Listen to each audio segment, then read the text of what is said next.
जाएगा और मुझे तो अभी बहुत नींद आ रही है। मैं भी आलसी होती जा रही हूँ। हमेशा ही नींद आती रहती है मुझे। धत धत धत निकलती हूँ, जल्दी से निकल ही जाती हूँ।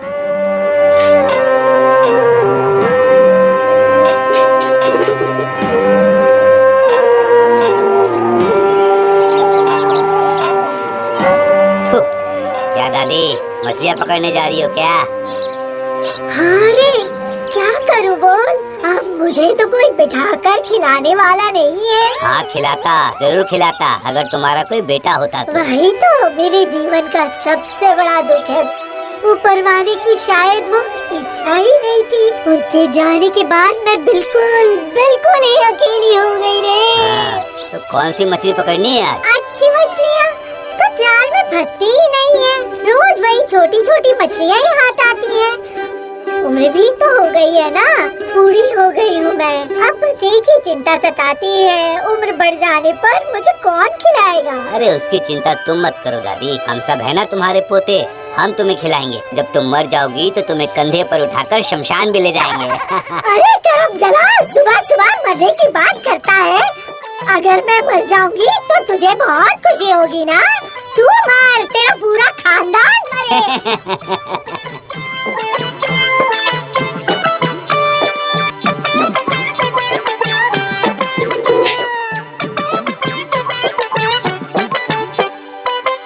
ऊपर वाले, आज कोई बड़ी मछली हाथ लग जाए।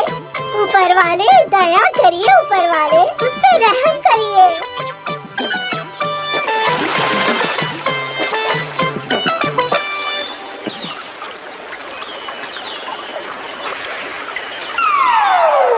हाय हाय, मैंने तो बड़ी मछली के लिए प्रार्थना की और हाथ आया ये खाली जाल। हाय हाय, अब तो मुझे बहुत गुस्सा आ रहा है।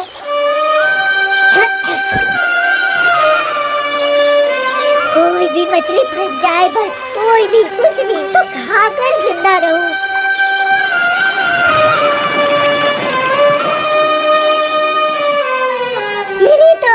मिली तो कुछ मछलियाँ, बिना मामा से काना मामा भला।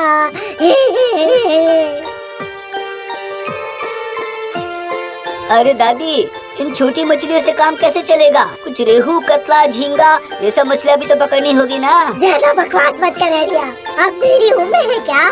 बड़ी मछलियों को पकड़ने के लिए गहराई में जाना पड़ता है। इस उम्र में गहराई में मछलियाँ पकड़ने गई तो मैं मछलियों को नहीं, मछलियाँ मुझे पकड़ ले जाएंगी। जा यहाँ से। ऐसा कहने से नहीं चलेगा दादी, इन छोटी मछलियों का क्या दाम मिलेगा तुम्हें? खुद ही सोचो। अब तो जो भी मिले वही बहुत है। तुम लोगों के पास अभी ताकत है इसलिए ऐसा कहते हो। आएगा आएगा, एक दिन तुम्हारा भी समय आएगा। हाँ।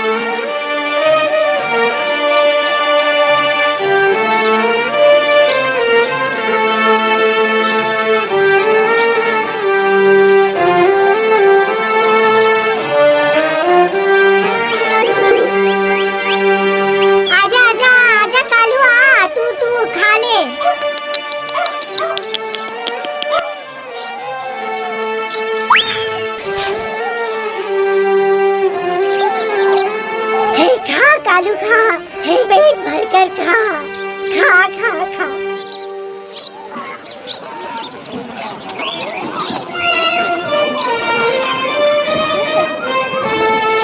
इतनी बड़ी मछली तुम्हें कहाँ से मिली?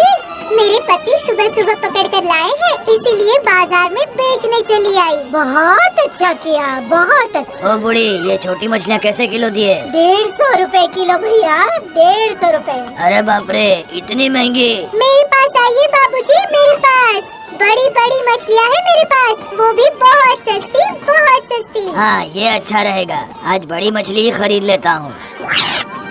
हाँ हाँ, छोटी मछली कहाँ खाई जाएगी तुमसे, बूढ़ा कहीं का। अरे दादी, इन छोटी मछलियों का भाव क्या है? 150 रुपया किलो। 140 रुपया दो तो मैं 500 ग्राम लूँगा। ठीक है, वही दे दो।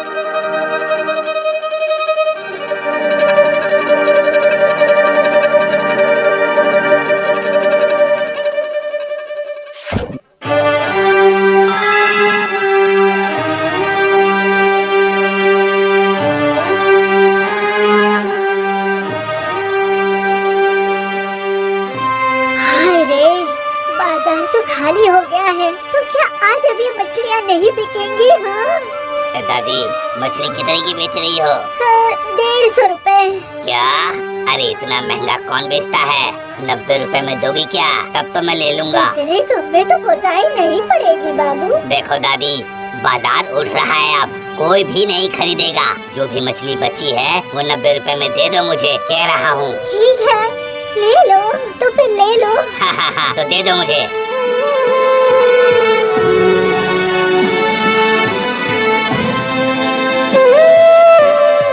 हाय रे ऊपर वाले, आज इतने ही पैसे मिले, इससे तो 2 बेला के आलू चावल के सिवा और कुछ नहीं जुटेगा।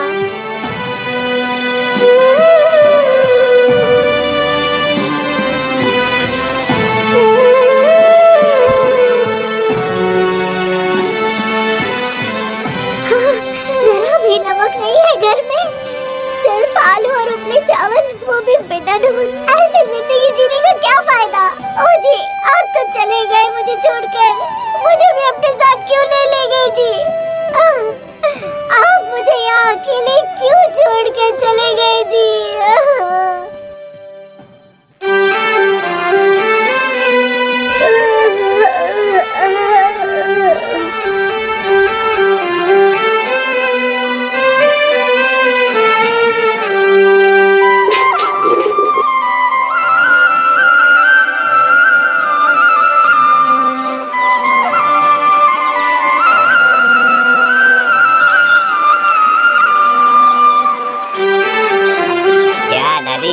आगे छोटी मछलियाँ पकड़ने।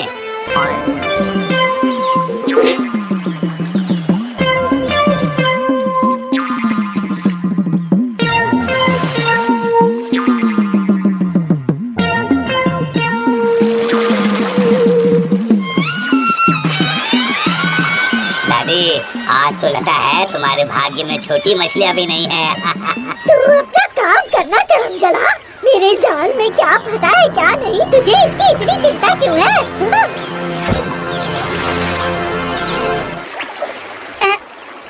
एक बड़ी मछली दे दो ऊपर वाले, बस एक बड़ी मछली दे दो।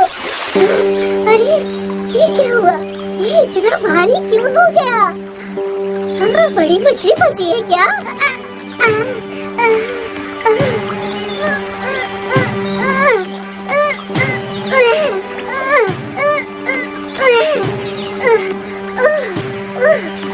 थक गई मैं। नहीं, ये जाल में अकेला नहीं खींच सकती। ओ हरिया, अरे ओ हरिया, जरा इधर तो आ। क्यों? अभी थोड़ी देर पहले तो गालियाँ दे रही थी मुझे।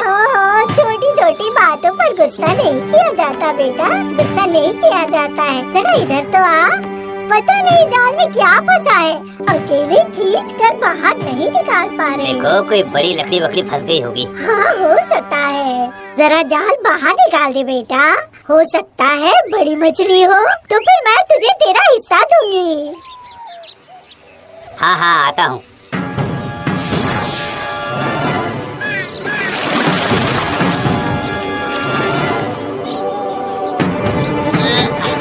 अरे बाप रे बाप, ये तो बहुत ही भारी है।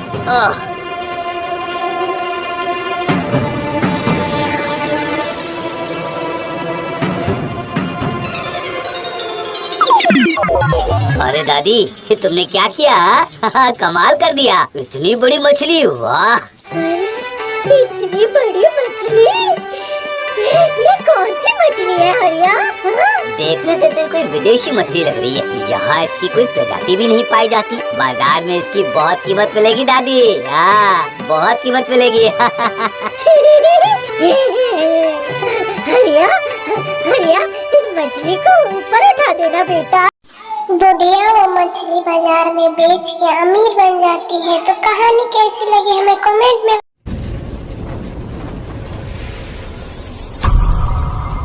गरीब की भूख। राधिका गांव से शहर में रहने आई थी और एक गरीब बस्ती में किराए का घर लिया था। उसका पति कुछ दिन पहले ही गुजर गया था और उसके मरते ही ससुराल वालों ने भी उससे मुंह मोड़ लिया था। उसका एक बेटा था मोहन, और अब मोहन को पालने की जिम्मेदारी उसी के कंधों पर थी। वो काम की तलाश में गांव से शहर आई थी।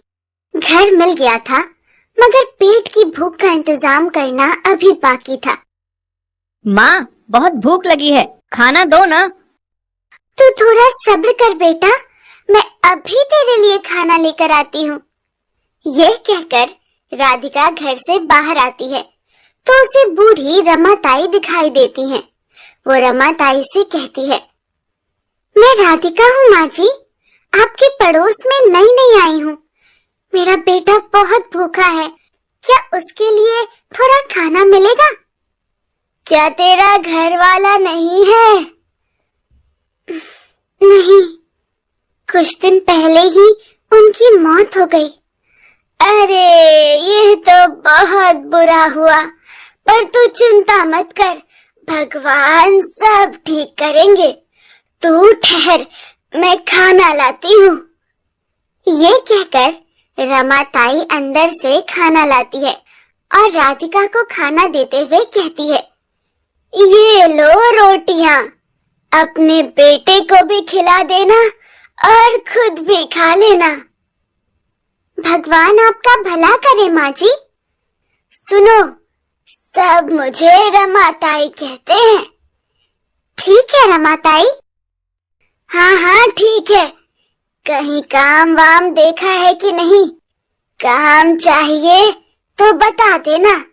यहाँ शहर में खाना बनाने और झाड़ू पोछा लगाने का काम बड़ी आसानी से मिल जाता है। मैं ये सब काम अच्छे से कर लेती हूँ ताई। अगर आप मुझे कहीं काम दिला देंगी तो आपका बड़ा एहसान मानूंगी।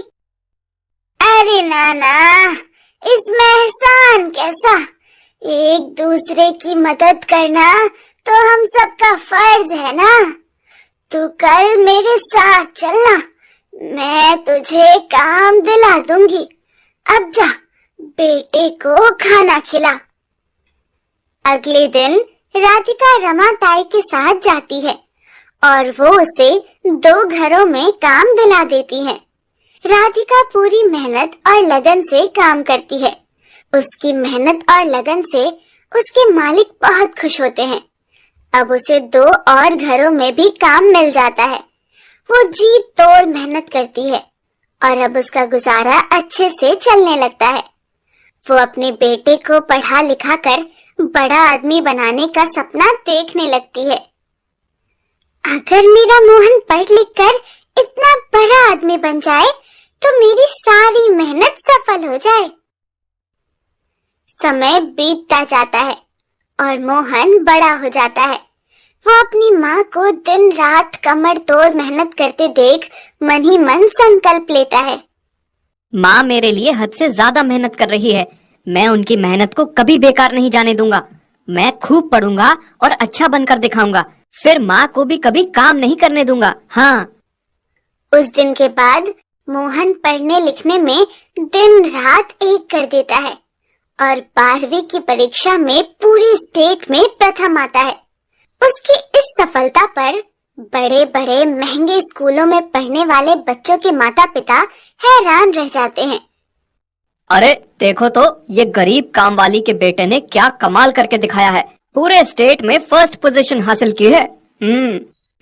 इसने तो साबित कर दिया है भाई कि सच्ची लगन हो तो गरीब को भी मनचाही कामयाबी मिल सकती है। हाँ। राधिका अपने बेटे की इस सफलता पर फूली नहीं समाती। वो अपने मालिकों के घर मिठाई लेकर जाती है। ये सब तुम्हारी मेहनत और शिक्षा का फल है राधिका, देखना एक दिन तुम्हारा बेटा बहुत बड़ा आदमी बनेगा। हाँ। अपने अमीर मालिकों से ये सुनकर राधिका की खुशी का ठिकाना नहीं रहता। वो मिठाई लेकर रमाताई के पास जाती है तो रमाताई उसे सीने से लगा लेती है। बेटी राधिका, भगवान ने चाहा तो देखना, बहुत जल्दी ही तेरा बेटा तुझे घर घर झाड़ू पोछा करने से छुटकारा दिला देगा। तू अमीरों जैसी जिंदगी जिएगी, अमीरों जैसी। हाँ। ये सुनकर राधिका की आंखें छलक आती हैं। ये सब तुम्हारी ही मदद का फल है रमाताई। उस दिन तुम मदद ना करती तो शायद मैं ये दिन देख ना पाती। मोहन की इस सफलता को देखते हुए कई लोग उसकी मदद के लिए आगे आते हैं और कई कोचिंग संस्थान भी उसे अपने यहाँ मुफ्त में कोचिंग देने को तैयार हो जाते हैं। मोहन और अधिक मेहनत करता है और अपनी मेहनत के बल पर कुछ ही सालों में एक डॉक्टर बन जाता है। उसे एक बड़े अस्पताल में नौकरी मिल जाती है। डॉक्टर साहब, मेरा बेटा ठीक तो हो जाएगा ना? आप चिंता मत कीजिए, आपका बेटा बिल्कुल ठीक हो जाएगा। मोहन के डॉक्टर बनते ही राधिका का जीवन बदल जाता है। अब वो अमीर लोगों के घर जाकर झाड़ू पोछा लगाना और खाना बनाना छोड़ देती है और सेठानी की तरह घर पर ही रहती है। बेटा मोहन, आज रात तुम्हारे लिए क्या खाना बनाऊं? कुछ मत बनाना माँ, मैं शाम को अस्पताल से लौटते वक्त होटल से खाना ले आऊंगा। हाँ। मोहन अस्पताल पहुंचता है तो देखा कि अस्पताल का मालिक सफाई वाले गोपी को डांट रहा था। क्या ऐसे सफाई होती है? मैं कुछ दिनों से देख रहा हूँ कि तुम अच्छे से सफाई नहीं कर रहे। ऐसा नहीं है मालिक, मैं तो हमेशा अच्छे से ही सफाई करता हूँ। कुछ दिनों से मेरी पत्नी बीमार चल रही है, बस उसकी चिंता में थोड़ा बहुत चूक हो जाती है। चुप कर, तुम गरीब बहाने बनाने में एक्सपर्ट होते हो। मैं तुम्हें अभी नौकरी से निकालता हूँ, कल से काम पर मत आना, ठीक है? ये सुनकर सफाई वाला दुखी हो जाता है और मालिक के सामने रोने गिड़गिड़ाने लगता है। नहीं मालिक, नहीं मालिक, ऐसा मत कीजिए। मेरे बच्चे भूख से मर जाएंगे। मेरे बच्चों पर कुछ तो दया कीजिए। नहीं नहीं, मुझे कुछ नहीं सुनना, चल दफा हो। अस्पताल के मालिक को ये करते देख मोहन को बहुत दुख होता है। अरे, आपने ये क्या किया सर? उस गरीब के बच्चों की भूख के बारे में तो सोच लेते। डॉक्टर मोहन, ये गरीब भूख से तड़पते हैं तभी इन्हें अकल आती है, वरना सिर पर चढ़कर बोलने लगते हैं। हाँ। ये सुनकर मोहन चुप हो जाता है और शाम को अस्पताल से लौटते वक्त होटल से अपने और गोपी के बच्चों के लिए खाना पैक करा के अपनी कार उसके घर की तरफ मोड़ देता है। गोपी की बीमार पत्नी और बच्चे भूख से तड़पते हैं। बापू, बहुत भूख लग रही है, खाना दो ना। हाँ, मुझे भी बहुत भूख लगी है। उस समय मोहन गोपी के घर पहुंच जाता है। अरे डॉक्टर मोहन, आप और मुझ गरीब के घर। गोपी, गरीब अमीर की बात छोड़ो और बच्चों को खाना खिलाओ। मैं आप सबके लिए खाना लेकर आया हूँ। डॉक्टर, ये दयालुता क्यों?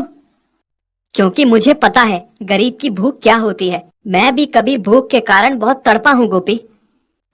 ये सुनकर गोपी कुछ बोल न सका और फिर बच्चों को खाना खिलाने के बाद अपनी पत्नी की बीमारी के बारे में बताते हुए रोने लगा। गोपी, रो मत, तुम्हारी पत्नी का इलाज मैं करूंगा और जब तक तुम्हें फिर से नौकरी नहीं मिल जाती, तुम्हारे परिवार को भूख से मैं बचाऊंगा। ये सुनकर गोपी की सारी चिंता मिट जाती है। मोहन की मदद से कुछ ही दिनों में उसकी पत्नी की बीमारी ठीक हो जाती है और उसे नई नौकरी भी मिल जाती है। इस तरह एक गरीब परिवार भूख की मार से बच जाता है। कहानी कैसी लगी हमें कमेंट पे बताओ एंड हमारे चैनल को सब्सक्राइब करो।